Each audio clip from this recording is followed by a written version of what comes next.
Be more assertive. Every person who cares about me and is somewhat observant has said this to me. But how can I be more assertive? That is my million-dollar question. You are listening to My Rejection Story, hosted by Alice Draper. My people-pleasing, which I also call self-sacrificing, truly came to a head when I was in my early 20s and I moved in with roommates for the first time. I think that what happened was that my normal going with the flow approach to friendships was not sustainable for the first time, and it was turning into resentment. Dirty dishes, I guess I'll do them, was my approach. Or my roommate's boyfriend finished off all the leftover food. I guess that's fine, even though it's the third or fourth time it's happened this week. My roommate didn't top up the electricity meter and now I am late on a university assignment. Totally chill. Except none of it was chill. And I didn't have the self-awareness or the guts to realize that. And I certainly didn't speak up. This was almost a decade ago, and thankfully my life now looks significantly different.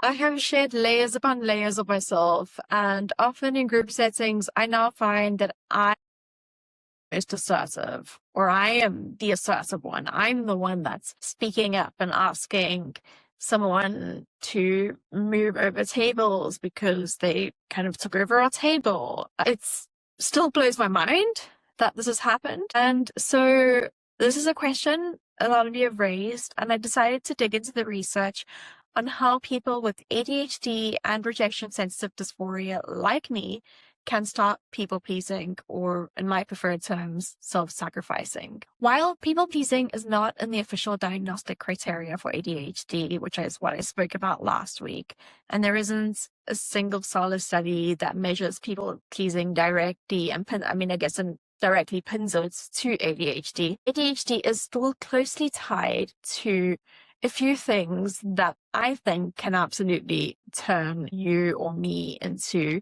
a self-sacrificer or a recovering self-sacrificer. The big one is rejection sensitivity, which is basically feeling criticism or rejection way more intensely than other people seem to. One 2024 study found that ADHD symptoms were clearly linked to higher rejection sensitivity.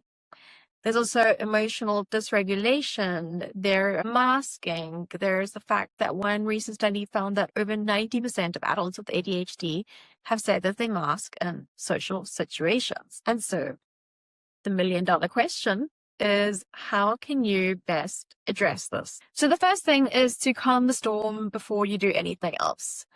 A 2025 review in the Lancet Psychiatry has found that ADHD medication can help with emotional regulation, and there's also a lot of research on DBT and how that can help with adults with ADHD. So before I dive into some of the techniques that have been studied here, I think that one of the first things you should do is seek psychiatric care, because some of these techniques require a level of regulation that you may not have if you are not and I'm not saying medication is the root. I know a lot of ADHD is doing really well who are not on medication, but definitely speaking to a psychologist before starting on some techniques. But I will share with you what my research shows as some of the most effective techniques for managing people pleasing, especially if you do have ADHD. So if we want to dive into some of the techniques of what psychologists, and again, I'm not a psychologist, so this is really what the other psychologists, the research is saying, so just do take that with a grain of salt. The second one is to catch the lie your brain is telling you. So one researcher called Russell Ramsay ran the ADHD program at the University of Pennsylvania for years. And he found that the number one distorted thought in adults like us is perfectionism. And number two is something called emotional reasoning. Emotional reasoning is when we say something like to ourselves, they seem off with me, so I must have done something wrong, which is a thought I have had many times in my life. The technique there is really to just catch the thoughts and ask, what's the actual evidence? Often, 9 times out of 10, there is no evidence. The third thing you can do is that you don't have to win the argument with the thought. This one comes from acceptance and commitment therapy developed by a psychologist named Stephen Hayes. And this reframe has been pretty powerful for me. You don't have to delete the thoughts. They will be disappointed, or they will reject me, or they won't like me. You just have to notice it is a thought, let it sit there, and do the thing that matters to you anyway. The thoughts can come along for the ride. Because I think when we often get so caught up in this, because we think we need to make the thought go away, and we think the thought means more than it actually does, which is that it is just a thought. The fourth thing is to get yourself an actual script. So this is from Marsha Linehan. She's the woman who created DBT first. So she's like the architect behind DBT. And she is known for a couple of different frameworks. One that I'm going to talk about here is called Dear Man. So Dear Man is basically, I think the word's acronym. There's something with DEAR, and then through that as like a bit of a script. So for Dear, there's D, which is described. There, you're just going to state the facts of the situation calmly and objectively without judgments. So, for example, we agreed I would finish this report by Friday. Like, what is the fact?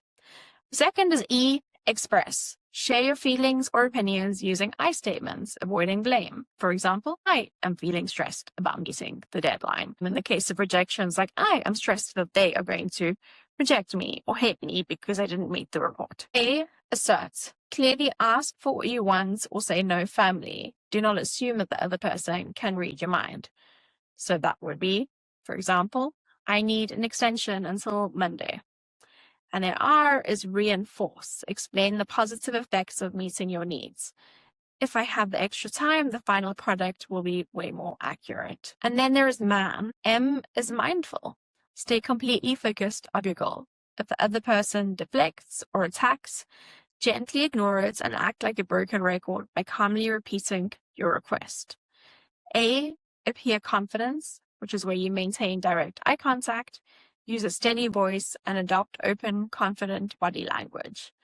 N is negotiate. Be open to compromise and finding a mutually beneficial solution, such as, can I submit the first half on Friday and the rest on Monday? So just kind of pausing on that, I feel like following a script can seem really, really scary. And I know just anecdotally, a part of my experience with that has been the muscle memory. Like, it sucks when you first start doing it. But then when you do it and you realize that the outcome is actually better than the alternative, which was like fawning and not doing it, it certainly makes it the appealing option. Not overnight. So obviously it took me like years, but now I'm like, I just know that the appealing option is to be direct because it reduces drama. It gets me where I want to go. And so I've kind of retrained my brain in a way from going through something like that. The fifth is to just be kind to yourself after someone says no. There's Harvard research on self-compassion research, which is quite specific, which is that the magic isn't really in the nice affirmations, it's in stopping the self-attack. So you don't need to say like, oh, I'm amazing, I did this thing, it's amazing. You could just say, okay, that was hard. I'm not a monster for having needs. Like, I'm not a terrible person because I felt this. So I hope this was helpful. This is really based on research. I would recommend, of course, like, doing your own research. I have linked a lot of the studies that I referenced down in the show notes, so you can go read more on that. I think that for me personally, a lot of it has come down to repetition. It's not getting it right the first time, or the second, or the third, or the fourth, or the fifth. I still get a lot of this wrong. I still get the RSD flare-ups, but allowing myself to just process the thoughts, let the thoughts sit there, do the hard thing anyway, has been kind of life-changing for me. So I hope this episode was helpful. Like I said in last week's episode, if you are here and you are enjoying this and you want to hear more from the show, message me, reach out. It can be lonely creating this podcast, and I would just love to know who's part of the podcasting community. Thank you so much. It's been an absolute pleasure having you here in this virtual room with me. This was My Rejection Story, hosted by me, Alice Draper.